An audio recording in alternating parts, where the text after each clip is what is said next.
आज से हम पढ़ेंगे इलास्टिसिटी ऑफ सप्लाई के बारे में। इससे पहले हमने पढ़ा था इलास्टिसिटी ऑफ डिमांड के बारे में। तो अब पढ़ते हैं कि इलास्टिसिटी ऑफ सप्लाई जो होती है वो क्या होती है। तो स्टार्ट करते हैं। परफेक्ट इन इलास्टिक सप्लाई हमारे पास क्या होती है, कौन सा सिचुएशन होता है। इस सिचुएशन में हमारे पास इलास्टिसिटी की जो वैल्यू होती है वो ज़ीरो के बराबर होती है।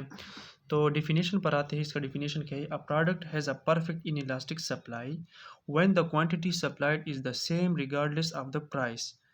इसका मतलब ये है कि जो प्रोडक्ट होगा उसको हम क्या कहेंगे, परफेक्ट इन इलास्टिक। उसकी जो सप्लाई होगी वो परफेक्ट इन इलास्टिक होगी जब हमारे पास उसके प्राइस में अगर चेंज आता है उस प्रोडक्ट का, चाहे वो ज़्यादा होता है या कम होता है, लेकिन उसकी जो सप्लाई होगी वो सेम होगी। फर्म सेम ही सप्लाई करेगा, सेम क्वांटिटी सप्लाई करेगा, चाहे प्राइस उसका ज़्यादा हो या कम हो।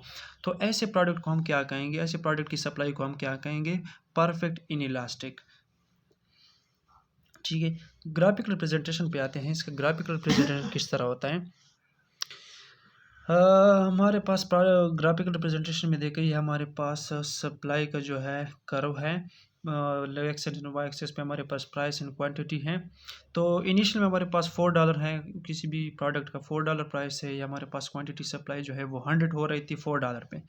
तो अब हम क्या करते हैं कि जब उस प्रोडक्ट की जो प्राइस बढ़ जाती है 4 से $5 पे, लेकिन हमारे पास सप्लाई में जो चेंज नहीं आती, वही का वही $100 है।